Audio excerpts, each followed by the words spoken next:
మనం మౌనంగా ఉన్నప్పుడు ఎంత శక్తిని వృధా చేస్తాం? కొంచెం కూడా చెయ్యం. అదే ఒకవేళ మనం ఆవేశపడినప్పుడు ఎంత శక్తిని వృధా చేస్తాం? మన రక్తం మరగడం మొదలవుతుంది.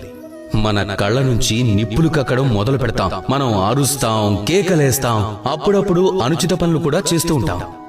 అదంతా కూడా కేవలం కోపం వల్ల. ఇప్పుడు ఈ కోపాన్ని మౌనంలోకి మార్చేయండి. ఈ పని కంటికి కనిపించదు.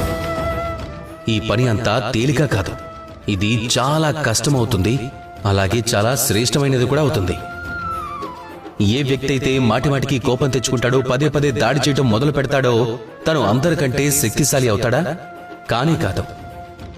అందరికంటే శక్తిశాలి ఏ వ్యక్తి అంటే తన కోపాన్ని మౌనంగా మార్చుకోవడం తెలిసినవాడు. తను ప్రశాంతంగా పరిస్థితిని అర్థం చేసుకుంటాడు, దాన్ని అంచనా వేస్తాడు.